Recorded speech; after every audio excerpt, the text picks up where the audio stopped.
आज हम एक बहुत ही पुराने, एक बहुत ही दिलचस्प रहस्य की परतों को खोलने वाले हैं। और वो है सिंधु घाटी की रहस्यमयी हड़प्पा सभ्यता। चलिए शुरू करते हैं इस एक चीज से। ये है हड़प्पा सभ्यता की सबसे खास निशानियों में से एक मुहर। पता है कितनी पुरानी है? 4000 साल से भी ज्यादा। ये एक ऐसी दुनिया में झांकने का मौका देती है जिसके बारे में हम सच कहूं तो बहुत ही कम जानते हैं। और सबसे बड़ी पहेली वो है इस पर लिखी ये लिपि, जिसे आज तक कोई भी पढ़ नहीं पाया है। तो हम बात कर रहे हैं एक बहुत ही पुरानी शहरी संस्कृति की, जो करीब करीब 2600 से 1900 ईसा पूर्व, मतलब आज से हजारों साल पहले सिंधु नदी के किनारे बसी थी। और सोचिए जरा, ये उस जमाने की बात है जब मिस्र और मेसोपोटामिया जैसी बड़ी बड़ी सभ्यताएं थीं। अब क्योंकि हम उनकी भाषा तो पढ़ नहीं सकते, तो सवाल उठता है कि हम उनके बारे में जानेंगे कैसे। तो हमें बनना होगा पुरातात्विक जासूस। हम उनके पीछे छोड़े गए सुरागों को जोड़ेंगे, उनकी ईंटें, उनके मोती, उनकी हड्डियां, और उन्हीं से उनकी कहानी को फिर से बुनने की कोशिश करेंगे। तो अपनी इस जासूसी का पहला पड़ाव है उनके शहर। आपको पता है, हड़प्पा के लोगों की जो शहरी योजना थी वो वाकई में कमाल की थी, और वो हमें उनके समाज के बारे में बहुत कुछ बताती है। ये देखिए, ये मोहनजोदाड़ो का नक्शा है, जो उनके सबसे बड़े शहरों में से एक था। बस इसकी बनावट पर एक नजर डालिए, सब कुछ कितना व्यवस्थित है ना? ये कोई इत्तेफाक नहीं था। इस शहर को पूरी तरह से सोच समझकर एक प्लान के तहत बनाया गया था। और इसके सबूत तो चारों तरफ बिखरे पड़े हैं। देखिए, शहर को 2 हिस्सों में बांटा गया था। एक था थोड़ा ऊंचाई पर बना गढ़, और दूसरा था बड़ा सा निचला शहर। सड़कें वो एकदम सीधी थीं और एक दूसरे को समकोण पर, मतलब 90 डिग्री के एंगल पर काटती थीं। एक ग्रिड जैसा पैटर्न बनता था, और ये सब कुछ मिट्टी की ईंटों के बड़े बड़े प्लेटफॉर्म्स पर बनाया गया था। सोचिए, इसके लिए कितने सारे मजदूरों की जरूरत पड़ी होगी। पर उनकी इंजीनियरिंग का सबसे शानदार उदाहरण वो थी उनकी ड्रेनेज सिस्टम, यानी जल निकासी प्रणाली। जो शुरुआती पुरातत्वविद थे, ऑनेस्ट मके, वो तो इससे इतने इम्प्रेस्ड हुए कि उन्होंने कहा कि ये उस जमाने की सबसे बढ़िया सिस्टम है जो आज तक खोजी गई है। कमाल की बात तो ये है कि हर घर की नाली सड़क की मेन नाली से जुड़ी होती थी, है ना जबरदस्त? और अंदाजा लगाइए, अकेले मोहनजोदड़ो शहर में करीब करीब 700 कुएं थे। 700! ये नंबर ही अपने आप में बताता है कि वो लोग पानी के मैनेजमेंट को लेकर कितने सीरियस थे और पब्लिक वर्क्स पर कितना ध्यान देते थे। और सबसे जरूरी सुराग, ये सारी प्लानिंग सिर्फ एक शहर तक ही सीमित नहीं थी। पूरे हड़प्पा इलाके में, मतलब जम्मू से लेकर गुजरात तक, जो ईंटें इस्तेमाल होती थी, उनका साइज और रेशियो एक जैसा था। ये एकरूपता, ये यूनिफॉर्मिटी एक बहुत बड़ा इशारा है। ये बताता है कि शायद कोई एक सेंट्रल अथॉरिटी थी, कोई मजबूत शासन था जो सब कुछ कंट्रोल कर रहा था।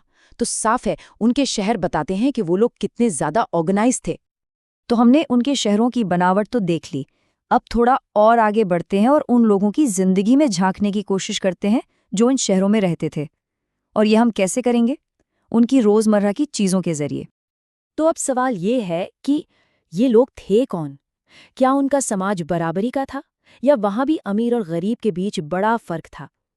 चलिए इसके भी सुराग ढूंढते हैं। जरा इन 2 बर्तनों को देखिए। एक है साधारण सा मिट्टी का बर्तन जो हर जगह मिल जाता था, और दूसरा ये बना है फाइंस का। फाइंस एक तरह का मटेरियल होता था जो घिसी हुई रेत या बालू से बनता था। इसे बनाना बहुत ही मुश्किल और महंगा काम था। और पता है क्या, ये कीमती फाइंस के बर्तन ज्यादातर मोहनजोदड़ो और हड़प्पा जैसे बड़े शहरों से ही मिले हैं। ये एक बहुत बड़ा इशारा है कि समाज में आर्थिक तौर पर काफी असमानताएं थी। ये लोग क्राफ्ट्समैनशिप, यानी शिल्पकारी में भी बहुत माहिर थे। ये उनका एक बहुत बड़ा उद्योग था।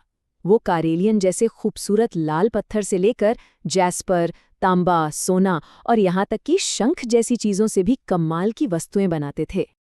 लेकिन सवाल ये है कि वो इन कच्ची चीजों से इतनी बारीक और सुंदर वस्तुएं बनाते कैसे थे?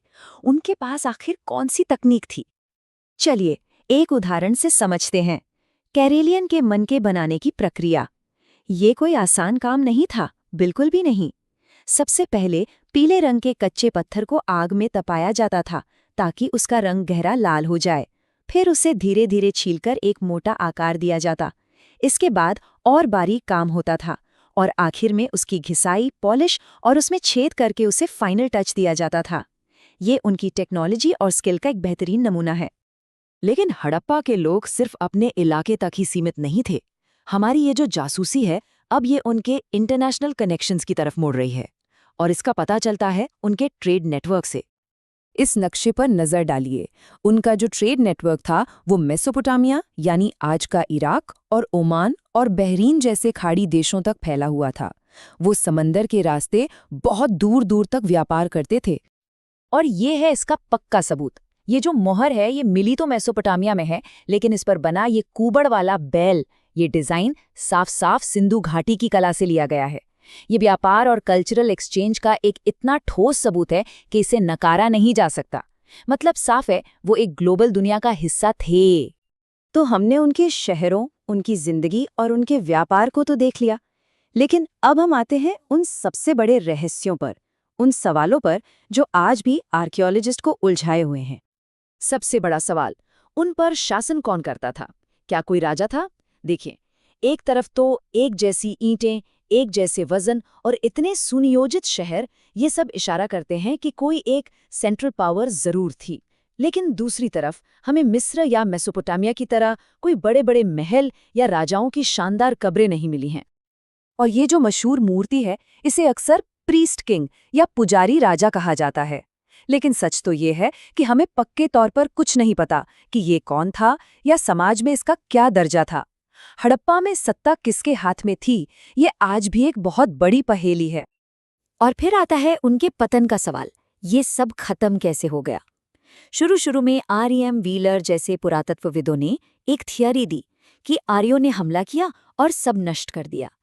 लेकिन बाद में जॉर्ज डेल्स जैसे स्कॉलर्स ने उन्हीं सबूतों को दोबारा जांचा और ये साबित किया कि किसी बड़े नरसंहार का कोई पक्का सबूत है ही नहीं।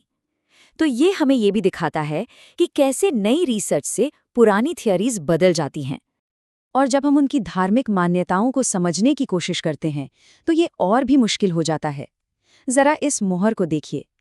इसमें एक योगी जैसी मुद्रा में बैठी हुई आकृति है जो जानवरों से घिरी है।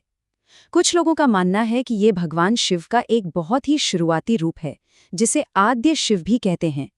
लेकिन ये सिर्फ एक अंदाजा है, एक दिलचस्प थ्योरी, इससे ज्यादा कुछ नहीं। तो आखिर में हमारे पास जवाबों से कहीं ज्यादा सवाल बचते हैं। वो कौन थे? देवता या राजा? उनकी भूली बिसरी भाषा क्या कहती थी? शायद कुछ रहस्य हमेशा के लिए इतिहास की गहराइयों में ही दफन रहेंगे। और शायद यही बात हमें इस खोई हुई दुनिया के बारे में और जानने के लिए हमेशा उकसाती रहेगी।